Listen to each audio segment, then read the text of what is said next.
여러분, 한동훈의 거짓 정치 인생이 그들 내부에서부터 박살나고 있습니다. 복당을 하려는 자와 막으려는 자의 밥그릇 싸움이 벌어지고 있는데요. 이 싸움에서 주목할 것은 안철수의 입입니다. 한동훈이 유일한 정치적 자산으로 포장해온 계엄을 막아낸 주역이라는 서사 자체를 흔들고 있거든요. 이게 전부 거짓으로 쌓은 모래성일 것이잖아요. 그래서 한동훈이 경기를 일으키는 것 같고요. 여기에 당원 게시판 수사까지 1년 8개월 만에 다시 움직이기 시작했습니다. 수사 과정에서 한 번 이상은 소환할 수 있고 한동훈이 그걸 거부한다면 긴급체포도 실현될 수 있겠죠. 한동훈이 왜 정치를 하면 안 되는지 하나하나 짚어보겠습니다. 안철수 한동훈 그 왜 이렇게 으르렁거리는 거야? 제가 이제 아침마다 취재를 좀 하고 있는데 이게 묘한 게 있어요. 제가 오늘 책 갖고 왔습니다. 나 한동훈 전 대표의 저서 고민이 먼저입니다. 네. 제가 이거 보고 진짜 진짜 답답해가지고 한동훈 대표 일단 정직해 주십시오 제발. 네? 왜요? 왜 어떤 점이? 옛날에 그 기억나세요? 제가 사직에서 봤다 했나요? 사직구장에서 사직에서 그 봤다고 경향신문이 기사 썼잖아요. 그랬더니 언제 내가 사직구장이라 했냐고. 자기는 사직구장에서 옛날에 차장검사 때인가 봤다니까 그때 코로나라서 문 닫았어 사직구장이. 그래서 기자들이 그때 코로나라서 사직구장에서 볼 수가 없는데 그러니까 제가 언제 사직구장에서 봤다 했냐고. 사직에 뭐 카페나 어디서 봤다 그랬지. 그걸로 말꼬투리 잡고 언중이 거는 사람이에요. 그걸로 기자들에게 굉장히 유명합니다. 그래서 제가 그때부터 한동훈 대표 아주 유심히 쫓아다니거든요. 이거 말한 거 하나하나 다 봐야 돼. 음절 단위로 제가 이거 당계 게시판 봤습니다. 음절 단위로. 근데 여기 보면 이제 최근에 추경호 전 원내대표 관련해서 내란 주요임무종사 재판이 있었어요. 맞습니다. 네, 자 증인으로 출석했습니다. 안철수 의원이 물어봤어. 추경호 쪽 변호인 쪽에서 그때 그러면 요즘 그거잖아요. 추경호 전 원내대표가 표결 방해했냐, 국회로 가라, 당사로 가냐, 방해했냐 이걸 물어본 거예요. 물어봤는데 안철수 의원이 뭐라 했냐면 내가 기억하기로는 가장 먼저 당사로 가자는 당사의 뭐 최고위든 의원총회든 당사로 가자는 메시지가 나온 거는 한동훈 전 대표 메시지 같다라고 얘기를 한 거예요. 딱 그렇게 얘기했어요. 그랬더니 근데 이제 제가 결론부터 말씀드리면 안철수 의원에 대한 당내 평가가 뭔지 알아요? 어떤 거예요? 네, 사람이 좀 얼빵해서 그렇지 거짓말 안 한다는. 네, 그 제가 한 말은 아닙니다. 이게 더 나쁜 것 같은데요. 네, 우리가 지금. 네, 안철수 분 아니에요, 안철수. 아니 안철수 의원이 네. 조금 한 번씩 이 10년의 안철수 정치를 보면 새 정치 한다고 지금 14년 됐네요. 보면 약간 좀 이해 못할 이런 짓을 해요 한 번씩. 그러나 거짓말을 안 한다. 이게 대체적인 평가더라고요. 저도 뭐 안철수 의원의 모든 발언을 다 들어보지 못했지만 저도 취재하면서 안철수 의원이 거짓말한 경우는 별로 못 봤어요. 좀 부족해 보일 수는 있지만 예를 들면 정치적으로 좀 정무 감각이 없다. 뭐 이런 정도지 거짓말 안 하는데 이번에도 마찬가지로 근데 안철수 의원은 뭘 말했냐면 이걸 이제 좀 복잡한데 11시 있잖아요. 11시. 그날 12월 3일 11시 2024년 그렇죠. 개엄 당일. 개엄 당일 10시 27분에 윤석열이 개엄을 했잖아요. 그러니까 11시 전에 상황이 있고 11시 후에 상황이 있어요. 그럼 11시 전에 뭐냐? 한동훈 전 대표가 그 메시지를 냅니다. 이제 당대표니까. 그래서 10시 44분에 국회로 가자 그래요. 그게 뭐 텔레방이든 뭐든 아무튼 지시를 내린다요. 추경호 원내대표실이 공개한 그 자료가 있어요. 시간대별. 이게 시계열표가 있거든요. 거기에 의하면 10시 40분에 국회로 가자 그럽니다. 근데 가려고 하다가 국회가 봉쇄된 걸 알았어요. 그래서 11시 3분에 한동훈 전 대표가 다시 최고위인가 그거를 당사로 열자고 그래요. 메시지가 있다고 말을 합니다. 그러니까 추경호 측은 그 전에는 당사로 가자는 메시지를 한 번도 안 내다가 한동훈 전 대표가 당사로 가자고 11시 3분에 내니까 11시 4분인가 5분쯤에 추경호 원내대표가 그 밑에 메시지에 붙여요. 그 붙였는가 아무튼 그 다음에 바로 나와요. 그래서 11시 한동훈 전 대표 메시지 이후에 그럼 당사로 갑시다 라고 했다가 다시 11시 반에 국회로 가자 했다가 당사로 가자 했다가 다시 11시 반에 국회가 뚫리니까 가자고 그래서 담을 넘어가요. 근데 한동훈 전 대표의 책에는 32페이지 본인이 말한 32페이지 보여드릴게요. 이 책에는 11시 전에 상황은 안 나와요. 이 책에는. 이 책을 보고 자기가 페이스북에 올리거든요. 안 대표님 제 책에 있습니다. 제 책을 잘 보십시오. 이렇게 하는데 아니 눈을 뚫어지게 봐도 안 나와요. 이게 11시 전에 상황은 안 나온다니까요. 아예. 그래서 안철수 의원의 진술은 굉장히 일관되고 제가 봤을 때는 그리고 추경호 원내대표에 대한 이 부분도 안철수 의원은 가서 있는 그대로 얘기를 한 거예요. 근데 한동훈 의원 쪽에서 기분 나쁠 수 있겠지. 왜냐? 지금 말한 추경호 전 원내대표의 표결 방해는 12시 상황이거든. 그다음부터 이제 11시 반에 뭐 한덕수 전화하고 윤석열 통화하고 그때부터 이제 스텝이 엉키기 시작해요. 시작은. 그럼 11시 전에 앞단의 상황은 사실 표결 방해랑 상관이 없다. 이 주장을 하고 싶은 거예요. 알겠어요. 알겠는데 안철수 의원이 말한 게 거짓 선동은 아니에요. 근데 한동훈 의원이 뭐라고 하냐면 페이스북에다가 거짓 선동이라 말을 해. 왜 거짓 선동을 하냐? 그러니까 이제 그 안철수 의원이 페이스북글을 올려가지고 네. 한동훈 의원이 당 밖에도 있는데도 이 정도인데 그가 복당하게 되면 어떻게 될 것인지 불보듯 뻔합니다. 완장을 달고 한 의원의 입장과 조금만 어긋나면 공격해야 할 사람으로 낙인 찍고 도리 돌림을 할 것입니다. 그러면서 말미에 한 의원은 이제 우리 당에는 얼씬도 하지 말기 바랍니다. 혹시 창당을 생각하고 있다면 응원하겠습니다. 이렇게까지 말하거든요 지금. 네. 일단은 뭐 당권에서 경쟁할 수 있다 아니면 들어오면은 할 수 있다는 건데 저는 이 안철수 의원의 말에 신뢰성이 있다고 봐요. 그래서 뭐라 그랬냐면 할 말이 있다면 폐문부지의 뒤에 숨지 말고 법정에 출석하여 증언하면 될 일이다. 아 본인 스스로가 본인은 그렇네. 법정에 나가서 선서하고 증언을 했기 그렇죠. 때문에 위증하면 이거는 처벌받죠. 처벌을 받는단 네. 말이에요. 근데 한동훈은 밖에서는 막 얘기하고 있는데 지금 뭐 이유는 모르겠지만 어쨌든 폐문부지의 뒤에 숨었다는 아마도 얘기는 이제 특검 증언을 조사 등등에서 제대로 안 안 받았다 나온다는 이런 얘기하는 것 얘기잖아요. 같아. 자신이 예. 없다는 얘기잖아요. 밖에서 100번 얘기하는 것보다 법률가들은 다 알아요. 법정에서 선서에서 증언하는 거에 대해서는 신뢰성을 줄 수밖에 없어요. 그렇죠. 잘못되면 처벌되니까. 네. 그래서 제가 보기에는 이건 아무리 봐도 안철수 안철수는, 네. 의원의 말이 맞을 가능성이 훨씬 그러니까 우리 있다고 변호사 봐요. 시각에서는 안철수는 자기 뭐 걸고 한 거고 걸고 한 그렇죠. 거. 요거는 뭔가 효력이 없는 얘기를 장외에서 한동훈 하고 있는 거고 그렇죠. 그렇게 되면 행태로 봤을 때는 그렇죠. 예. 그리고 아까 지금 얘기했는데 저도 그 기사보다 찾았는데 그러니까 안철수 의원은 그냥 특정을 얘기 안 했어요. 근데 지금 이게 논란이 보니까 최고위원이냐 국회의원이냐 뭐 요거 갖고 또 얘기를 하고 있더라고. 그렇죠. 그래서 이게 무슨 말장난인가. 왜냐하면 그때는 최고위원이냐 국회의원이냐 이게 중요한 게 아니고 물론 뭐 본인은 의원 아니었지만 그래도 다 모여라 하면은 거기 다 모이는 거지. 뭐 최고위원은 여기서 열고 뭐 국회의원은 따로 모이고 이게 아니잖아요. 그때는 한시가 급할 때니까 그렇죠. 일단 모이고 여기 모이든지 여기 모이든지 이게 중요한 거지. 네. 최고위는 여기서 소집하고 의원총회는 여기서 소집 이게 아니잖아요. 핵심이. 그래서 이건 또 무슨 말장난이. 그래서 이 페이스북에 보면 이 안철수 의원이 나중에 화가 나서 딱 자신의 중심 문장을 말해주군요. 제가 읽어드릴게요. 이 문장이요.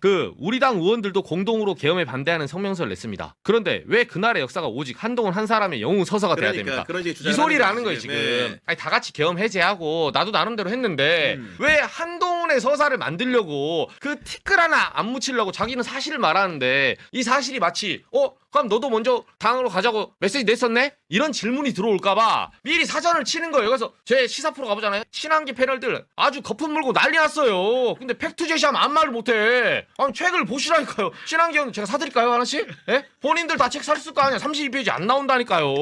안철수 의원 고소를 하세요 아니면 허위사실로. 이런 가운데 지금 경찰에서 보니까 한동훈 당원 게시판 논란 네. 1년 8개월 만에 수사를 재개한다고 했는데 이 방향은 지금 어떻게 할 거라고 보십니까?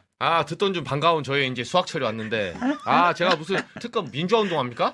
아니 짜잘한 저도 회사에서 압박 많이 받아요. 부장님들이 지나가면서 너 아직도 관계하냐? 이런 소리 많이 들어요. 저도 그 아직도의 말에 뼈가 있어.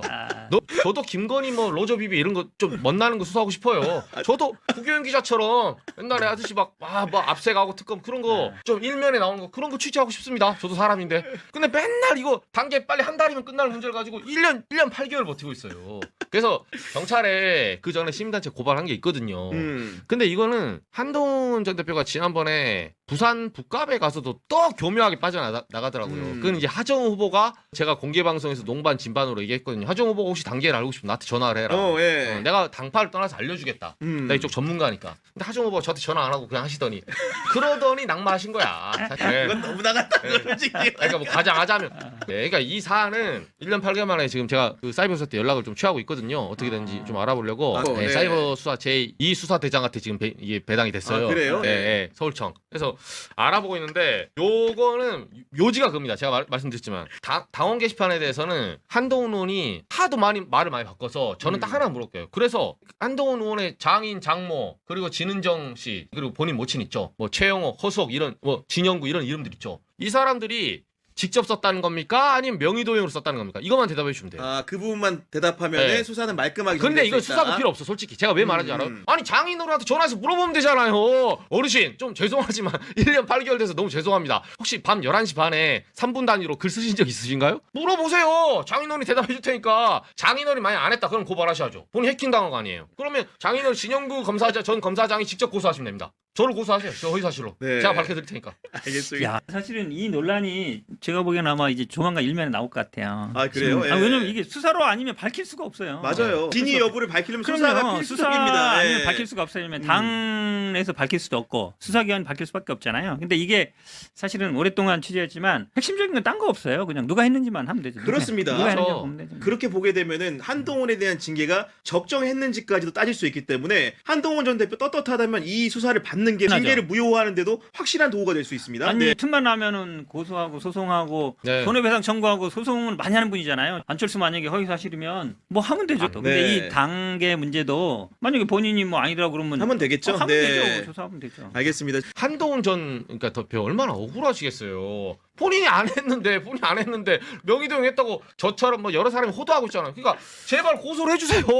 본인의 명예를 제가 영광을 찾아드릴게요. 그리고 이게 하나 더 그때 뭐가 있었냐면 당무감사위원회 그 사실은 그 국민의힘 사람들이 일을 못해가지고 그렇게 그거를 당무감사 결정문도 쓰지 못하면 저한테 물어보고 써야지 얼빠하게 써가지고 당한 거 아닙니까? 당무감사 결정문에 보면 뭐라고 쓰냐면 뭐 여러 가지인데 막 한동훈 그 대표 본인을 써요. 밝혀지도 않은데 근데 저는 가족들에 대한 명의도용을 얘기한 거고 제 기사는 제가 말했지만 네이버에 그대로 살아있어요. 세 개가 그때 그 당시 썼던 게 네. 아직도 기사를 그냥 고소하시면 돼요. 아, 그리고 그렇구나. 긴 말이 필요 없어. 글이 있어요. 글이 있고 하나가 더 뭐 있냐면 제가 추가로 취재를 한 건데 그때 셧다운 됐잖아요. 그게 11월 5일인가 그랬는데 저녁에 난리가 난 거예요. 이걸로 단계로. 그러니까 잠시 당에서 게시판이 셧다운 됩니다. 접속을 못해. 그래서 밤 11시인가? 정확하지 않는데 그쯤에 셧다운이 되고 새벽에 한 6시간 이후에 다시 재개가 돼요.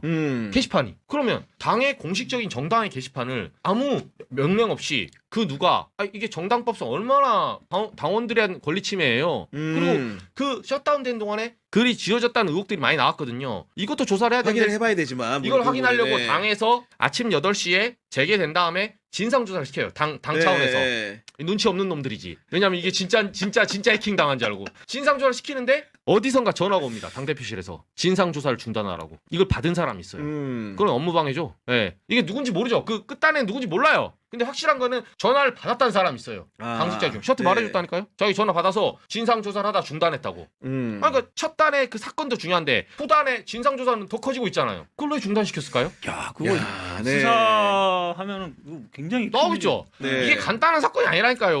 그러니까요. 다시 한번 말씀드리지만 이정주 기자의 발언 경위나 여러 가지 제 부분들은 개인 생각이 경향 TV와는 전혀 네. 무관함을 저한테 거세요. 저한테 그냥 심플하게 저한테 거세요. 괜찮아요. 알겠습니다. 네이버에 기사 있으니까 거세요 지금도. 한동훈의 단계 의혹은 끝까지 그의 발목을 잡을 겁니다. 사실이라면 이게 완전 매당 행위거든요. 아무리 정치라지만 지켜야 할 선이 있는 건데 한동훈이 그걸 넘어서 버린 거잖아요. 정파를 떠나서 이런 기회주의자는 정치를 하면 안 됩니다. 그런데 여기서 끝일까요? 이제부터는 한동훈에게 더 큰 부담이 될 수 있는 이야기가 나옵니다. 국힘 전체가 한동훈을 막기 위해 나섰거든요.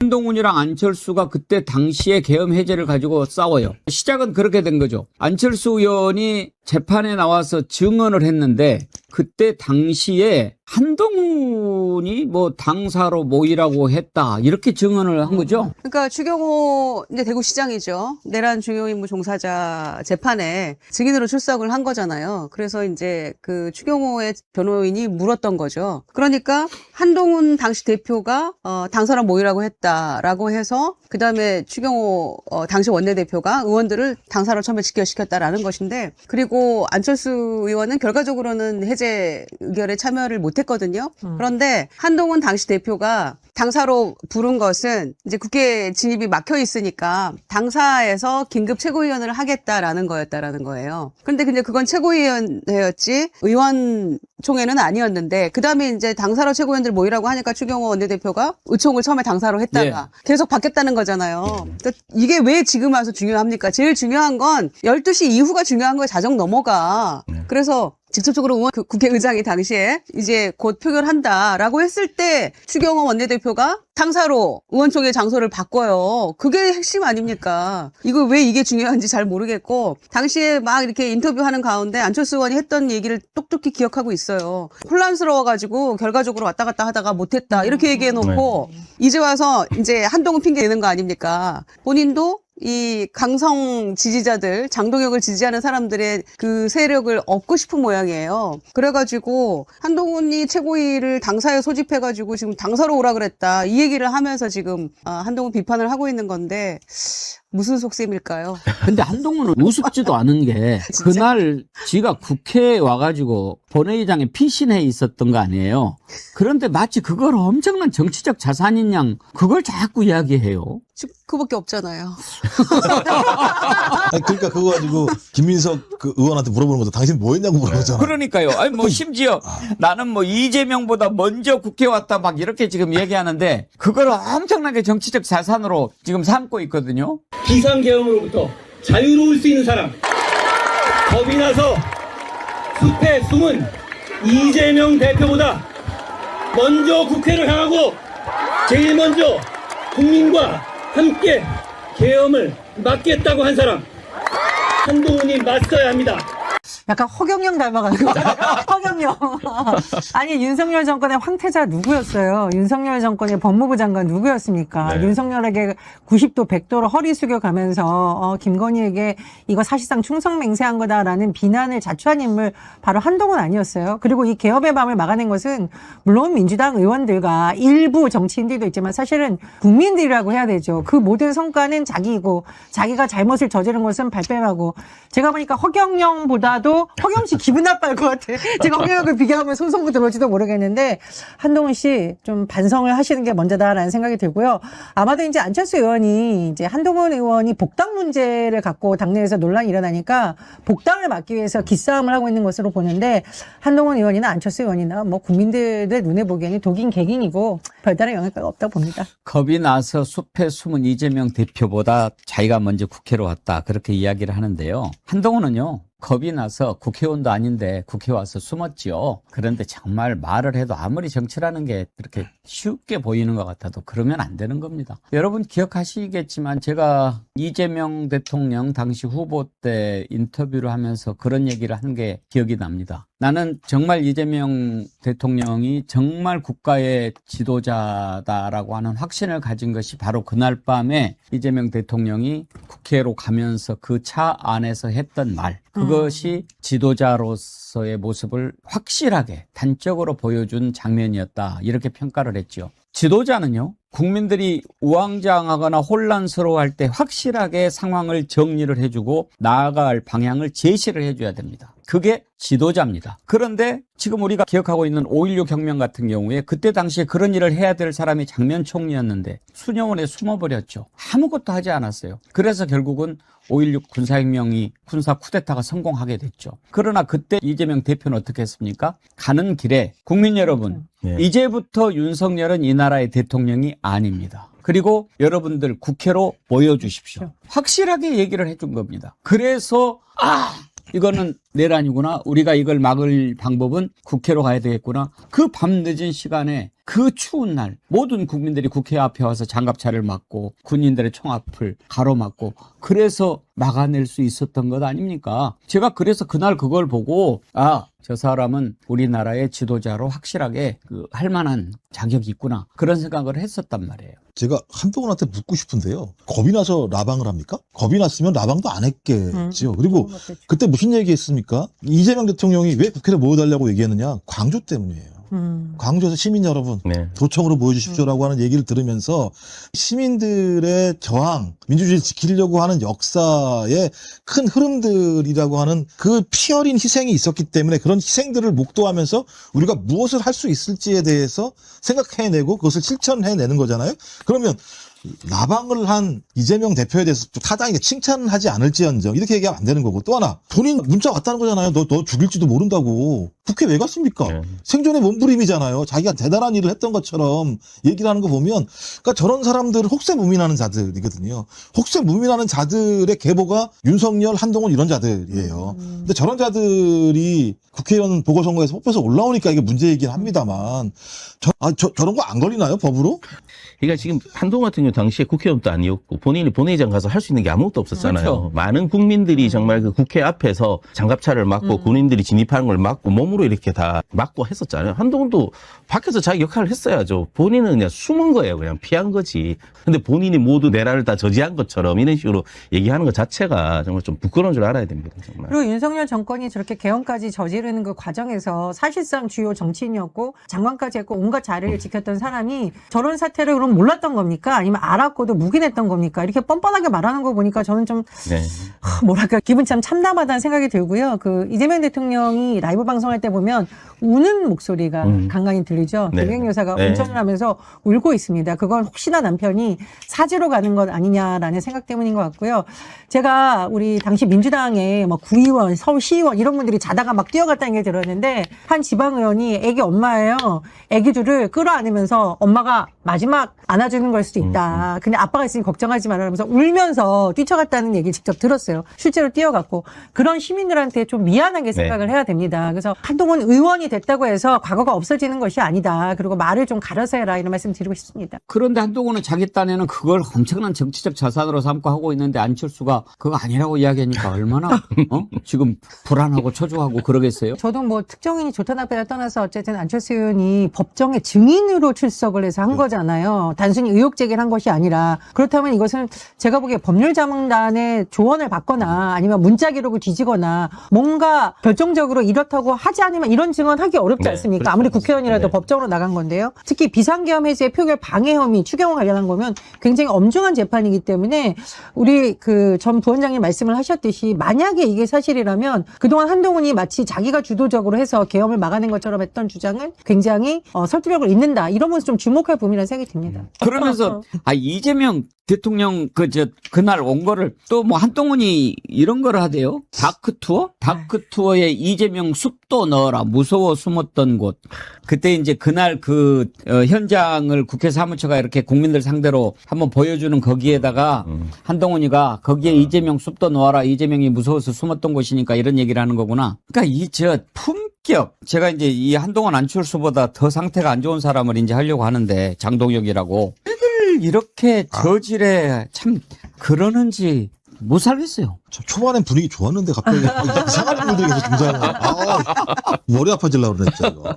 제가 보니까 두 사람 다 좀 많이 초조하고 불안한 것 같습니다. 일단 장동혁 국민의힘 대표 같은 경우에는 계속 사퇴후가 빗발치니까 그걸 벗어나기 위해서 이재명 대통령을 물어뜯는 방식을 지금 택한 것 같고요. 그런데 좀 실력을 가지고 제대로 비판을 해야 이게 인정을 받는데 그게 안 되니까 모자 쓰고 주로 바깥으로 나가서 저질 피켓을 들고 이렇게 관심을 받으려는 쇼를 하는 것 같고 한동훈 의원 같은 경우는 지금 무소속 상태인데 장동혁 대표 체제가 빨리 무너지고 본인을 부를 줄 알았는데 안 무너지고 있어요. 그러니까 불안하다 보니까 대중의 관심을 이제 좀 끌기 위해서 계속 하려는 것 같은데 국민들이 이런 정치적 쇼에 굉장히 질렸다. 좀 어떻게 보면 전 두 사람이 좀 안쓰럽다. 좀 이런 생각까지 듭니다. 한동훈이 얼마나 정치 자산이 없으면 감히 국민이 막아낸 내란에 숟가락을 올릴까요?